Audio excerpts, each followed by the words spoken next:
Samsung Galaxy Watch 5 promises lab-grade wellness on your wrist, sapphire crystal durability, and an improved battery that goes as long as you do. Either we've reached the future of health tracking or we're in for another round of shiny sensors and marketing math.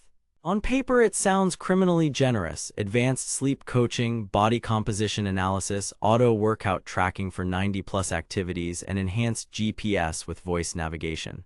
But here's the thing. Specs are one thing, day-to-day reality is another. I wore the Galaxy Watch 5 day and night for 2 weeks, tracked runs, slept with it, showered with it, and even tried to break the glass. I've put the direct link to check current pricing in the description, but before you click anything, let me show you what I discovered after 2 weeks of testing.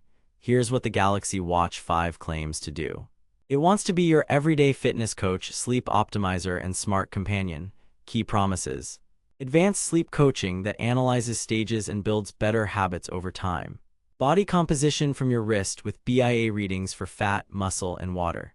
Auto workout tracking across running, rowing, swimming, and more than 90 exercises. Improved battery, tougher sapphire crystal, and enhanced GPS with on-wrist navigation. Sounds impressive, right? Especially with an Amazon rating around 4.5 stars and pricing hovering near $270. But here's where things get interesting. Reality check. They claim advanced sleep coaching. What you actually get is solid sleep staging with homework. You need at least 7 nights and a survey before the coaching kicks in, and the tips can feel generic at first. Accuracy. In calm nights it tracked wake-ups and total sleep well, but REM and deep sleep can drift, especially if you toss and turn. Snore detection uses your paired phone's microphone, so that feature can drain both devices and isn't automatic if your phone is in another room. They claim body composition from your wrist. What you actually get is a trend tracker, not a lab test. BIA is sensitive to hydration, time of day, and skin contact. I saw body fat vary a few percentage points between back-to-back readings depending on how dry my skin was post-shower. It's useful for tracking direction over weeks, not for obsessing over a single number. And note, these readings aren't meant for medical diagnosis. They claim improved sensor accuracy for heart rate. What you actually get is good performance for steady efforts and mixed results for high-intensity intervals. During easy runs, the optical HR kept pace with a chest strap within a few beats most of the time.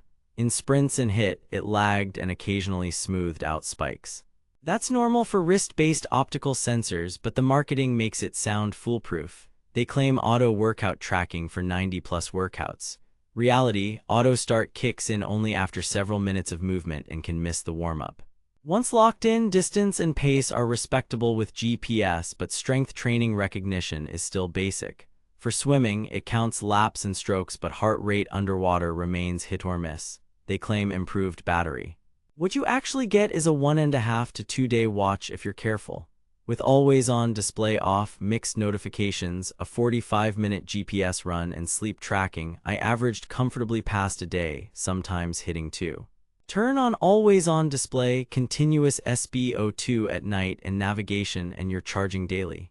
Fast charge helps, about 45% in roughly half an hour on Samsung's charger. That can rescue you before a night of sleep tracking, but this is not a multi-day endurance champ. They claim sapphire crystal durability. Reality: the glass is significantly more scratch-resistant than last gen.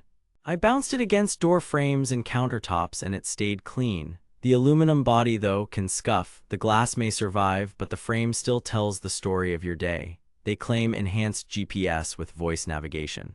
What you actually get is reliable tracking in open areas, some drift in dense city blocks, and turn-by-turn on your wrist via Google Maps, provided your region and phone setup cooperate.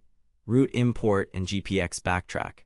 That's a pro model perk, not standard Watch 5. Here's the plot twist. Some product pages blur features between Watch 5 and Watch 5 Pro. The standard Watch 5 has sapphire glass and an aluminum case, not titanium. Battery life. My average 36 to 44 hours with always-on display off, 60 to 90 minutes of workouts, notifications on. With always-on display and more GPS, roughly 20 to 28 hours. Sleep tracking cost around 9 to 12% per night. Fast charging about 45% in 30 minutes on a compatible Samsung charger. Full charge takes roughly 80 to 90 minutes. Fitness and sensors. Heart rate, steady-state runs were close to a chest strap, rapid spikes lagged. GPS, good in parks, wobbly in urban canyons. Tracks were clean enough for casual training. BIA, useful for trends, varies with hydration and contact, not medical grade. Auto workout, detects common activities after a delay. Manual tracking for 90+ modes is flexible. Build quality and comfort. Sapphire crystal, noticeably tougher against scratches. Aluminum case, light and comfortable but scuffs happen. 5 ATM water resistance and IPX8. Fine for pool swims and showers, not for scuba or high-velocity water. Bands, standard quick release. Stock silicone is comfy but can feel sweaty on long summer runs. Software and ecosystem. Runs Wear OS powered by Samsung with tight Galaxy integration. Works best with Samsung phones. ECG and blood pressure features are region-locked and Samsung only. Android 8.0 Plus required, not compatible with iPhone. Google Assistant and Maps support are strong, but features vary by region. Here's what nobody tells you. The Amazon listing sometimes mixes Watch 5 and Pro language, which fuels expensive confusion. If you need multi-day expedition battery and GPX navigation, that's the Pro, not this. Verdict. Recommended for most Android users with conditions. At around $270, Galaxy Watch 5 delivers a sharp display, tougher sapphire glass, robust day-to-day fitness tracking, and one of the better Wear OS experiences.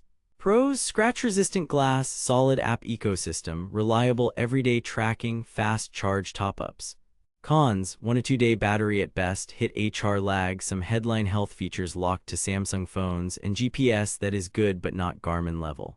Skip this unless you are on Android. If you need truly multi-day battery or advanced outdoor navigation, save your money for Watch 5 Pro or a Garmin alternative. For everyday Android users who want a smart watch-first experience with credible health tools, this is a solid buy. Stay savage out there. Thanks for watching. If this review saved you from wasting money or helped you find something actually worth buying, I've put the link to check current pricing and read more reviews in the description.